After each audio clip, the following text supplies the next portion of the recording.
Hello everyone. So this is going to be my review for Jurassic World Fallen Kingdom, also known as like Jurassic Park 5. Alright, so plot for this one. So apparently a volcano is about to erupt on the island with all the dinosaurs, so there's this huge debate whether to let nature take its course and extinct all the dinosaurs again or to save them. Well, the woman from the first Jurassic World movie wants to save them all, and so John Hammond's, okay, this is like stuff that was never introduced before. So John Hammond's old partner, Lockwood, and Lockwood's young business manager enlist both her and the raptor trainer from the movie, Chris Pratt, into going and taking at least a couple species off the island to relocate them into this sanctuary so they can roam free and still be dinosaurs and not be extinct.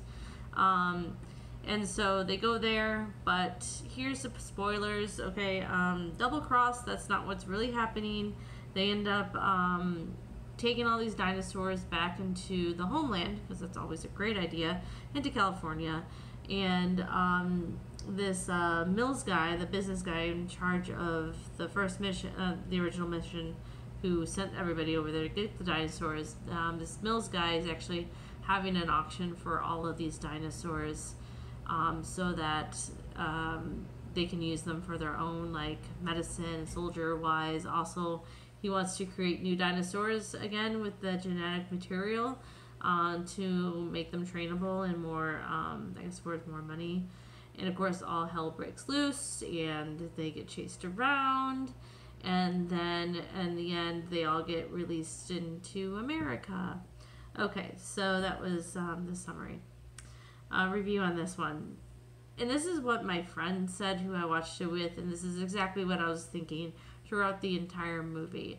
It didn't feel like a Jurassic Park movie. There was so many just human scenes in here, and it happened, most of the stuff happened like on the mainland and in a house or in offices.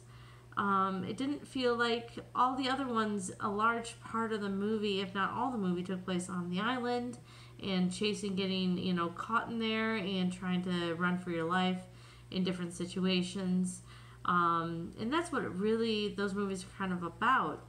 But this one just, it didn't feel, it felt like corporations running wild and, you know, all corporations are bad. And not only that, my big problem with this is that they reused the plot lines for a couple different movies and shots. So it wasn't even like I was watching an original movie. Because, let's see, they reused the plot from number 2, which, you know, brought the T-Rex to San Diego and them kind of trying to catch it. And obviously, number 2 was also the one where they went there, but they got double-crossed by the team and didn't think that they were going to bring a dinosaur back, but that's what they were doing. So that exactly is what happened in this movie. So it was like a repeat of that information, of that plot point.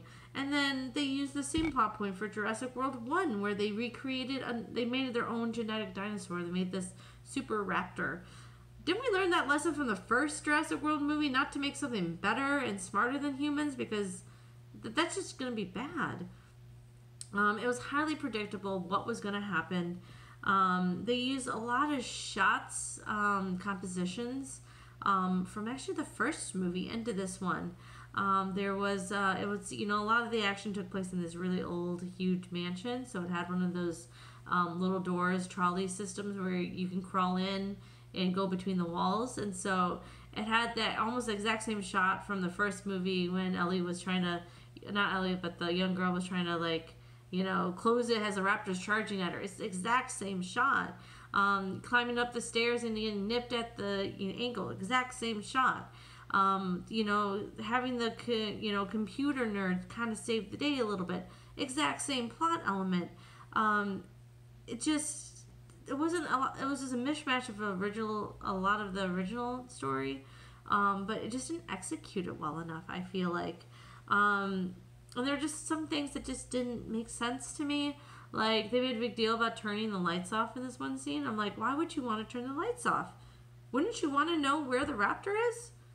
I mean, I know the raptor could probably see you, but could probably smell you and hear you better. So, I mean, turning the lights off isn't gonna like have a huge advantage over this super raptor.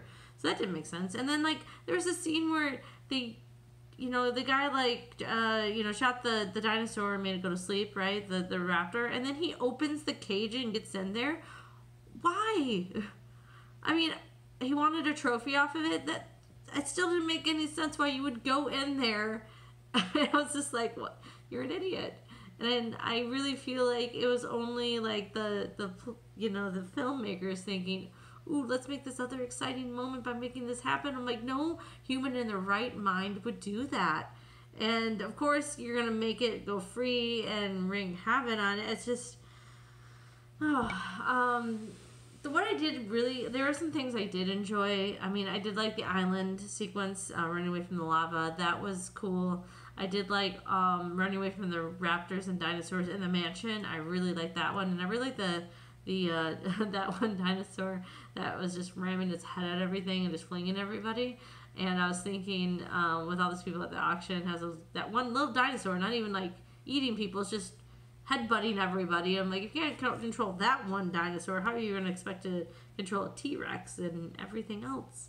I know that the computer nerd was supposed to be this comic relief, but he was really annoying actually, and his role felt very overacting. He was just like, I'm gonna act over hysterical, and like all of his jokes kind of fell a little flat. And of course, he had to have a little kid in there, so that was the girl. And that was the other thing. Like they made this look, another spoiler alert, as they're approaching Mills and saying, "Oh, you're so evil and everything. I want that girl back."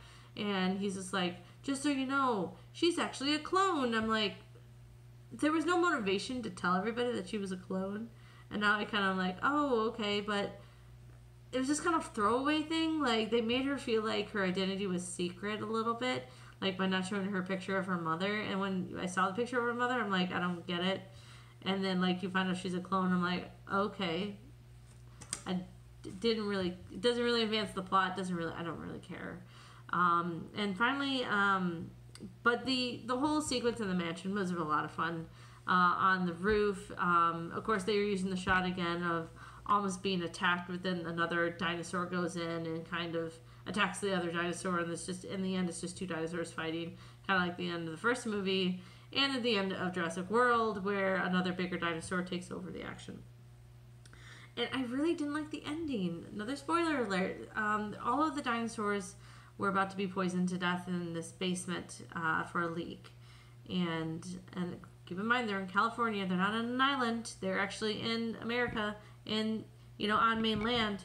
And they had the choice to either open the doors and let them go free or just let them die there. And the grown-ups were like, yeah, the right decision is to let them die. Because if you open that door and they get out, there is almost no way to track them and whatever. So, but then the little girl's like, I'm going to open the door because I have a heart and they're alive. And so they all leave. And so the end of the movie is basically all the dinosaurs in the mainland. And now I'm like, okay, so we have all these predators that are going to kill us, including the Velociraptor, including the T-Rex, including all the other dinosaurs.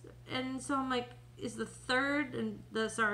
movie 6, the next movie, all going to be about an apocalypse, the human extinction because of the dinosaurs? Is that what's going to happen now? I just disagreed with it. I actually would have minded just even artistic point of view to kill all the dinosaurs. And then I'm like, oh, that could have, no, the scientists got away with all the DNA anyway, so you're going to create more dinosaurs, so there's more sequels. But now, I mean, I guess it made it more interesting, I get, but I'm like, just didn't like the ending. All right, so out of, 23, 20, I think I'm at 24, 25, I could be at 25 movies, I forget. This is going to be number 15 out of 25 movies. So I'd rather watch it more than Adrift, which was now bumped down from 15 to 16. This was a little bit more fun to watch. I agree. It's a Jurassic World movie. Who doesn't like Chris Pratt? Because he's just a fun human to watch in any movie. But number 14 is going to be Red Sparrow, and that one movie was just a little bit more original, more just well acted, and there's a lot just more in Red Sparrow that I enjoyed than I did in this Jurassic World sequel. All right, folks, that is it. So I will see you for next review. All right, thanks. Bye.